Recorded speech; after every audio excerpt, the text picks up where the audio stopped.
start off the conversation with you this afternoon. There seem to be many topics in this conference, from we're talking about workforce diversity to transatlantic security to green businesses, and there were a lot of common themes. One of the themes that I kind of picked out throughout the week was that there's this tension between between what the state owes its citizens and what we in turn owe them. So how do you respond to that? I think that you're absolutely right, Chantal. What we saw today was an extensive conversation on a wide range of globalization topics, but mostly the themes weren't on the agenda. And I think that there were sort of three interesting themes that sort of had to do with the role of the state in this society. The first was the differing U.S. and Nordic priorities. We saw that there were a lot more both differences and some signs, some optimistic similarities between the two countries and their two agendas. We saw issues like NATO, global trade, and climate change, very different approaches coming out of this area. On a more practical level, we saw a lot of tension and conversation about how to support the globalized economy with an equal and just social safety net, especially among the Nordic pension model and the U.S. education and healthcare systems. We saw sort of a discussion about the three preconditions for those models: the cultural homogeneity, religious homogeneity, and also some social inequality and social equality issues coming into play there.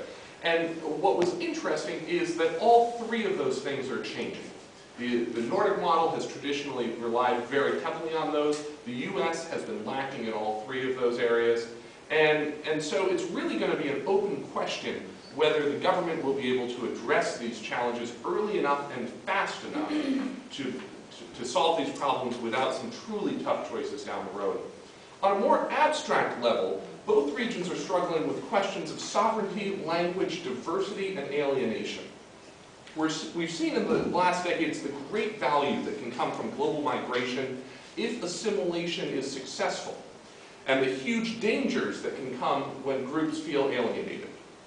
The open question here is how, or even if, a successful country can maintain this unique identity and sovereignty as we've known it over the last century. When does someone become American in today's society? When you're moving across borders just as quickly as ideas are moving across borders. When does someone become Swedish? When does someone become Nordic? And what do you think in terms of that?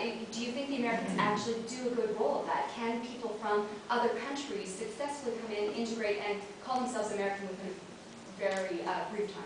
I think that one of the most surprising things that we learned this week was the differences in how quickly Americans are accepting of foreigners versus what we have seen traditionally in the Nordic model, and how much stress the breakdown of that cultural and religious homogeneity that we have seen in the Nordic system is bringing into those countries today.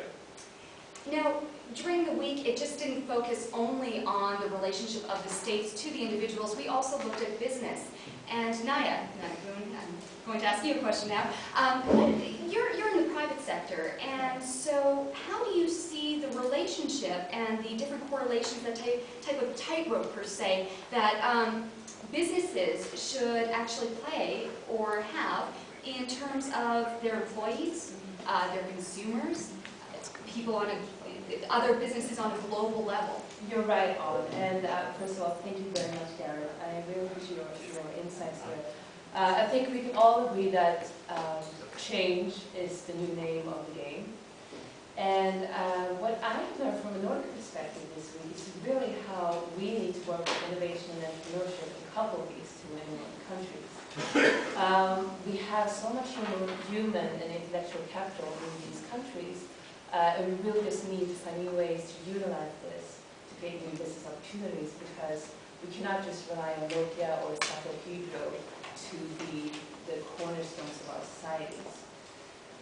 Secondly, to attract new talents, corporations really need to take in the fact that they need to create growth environments for their employees, meaning that when people have fun, when they feel safe, things happen. And they become more open-minded and more flexible to meet some of these challenges. And as a final word, I just want to say this has been a terrific transatlantic dialogue, and as I said, the only thing that we really know is that constant change is the only constant thing we know. So when you're talking about constant change, then you're also talking, you mentioned fun, and I don't think after this week that we had this idea that the Nordic people are a little bit more tight in terms of, you know, not talking as much, or they a little bit more formal in what they do. So what do you think? Do you think the Nordic people can actually change? And do they change?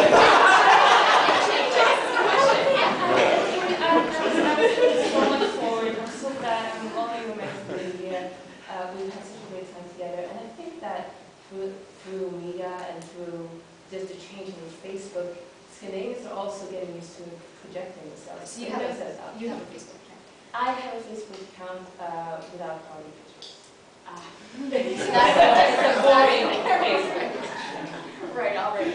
And Lori, we're talking about fun, obviously, and you've been here the whole week, dealt with jet lag, you know, you also have dealt with a bit of new food and a little bit of climate per se. I guess not as much in New York's probably about the same right now, but yeah, so it wasn't that different for you. But in terms of fun, what were some of the most memorable aspects, memorable events that you had? Well, I think if there was a quick way to describe it, I would say it's the universality of the sauna. This idea that interpersonal communications were at an all-time high, this idea of individual perspectives and exposure to different points of view that came out most specifically during evenings over wine, over dinner, and for a few, a little bit of a run in the snow.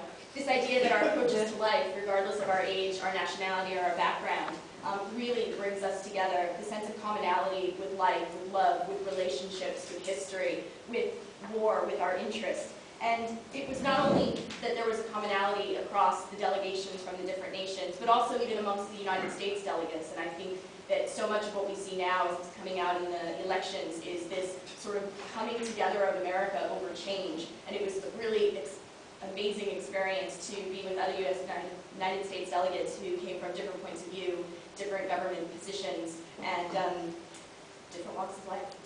So I have a quick question for you then. Work for National Public Radio, we're not known to be too much fun. In a sauna, which I think is how you pronounce it, sauna, do Americans actually go in there naked? I would say it really depends on your level of comfort with yourself. Right. And I think for the Americans, I think we're not as comfortable removing sexuality from being nude, and I think that that's something that we tremendously respect from our Finnish counterparts. And there's a sense of egalitarianism that crosses the sauna, and all ages, skin types, and weights and so forth are appreciated. Well, I just want to say thank you to Garrett Grant, Naya Boone, sorry, I saw the J, and in America you say ya, or whatever, so Naya Boone, that's right, Naya Boone, there we go. And Lori Cohen, just want to thank you so much for being on the show today. This is National Public Radio, I'm Chantal Allen. I just want to say good night, good luck, and school.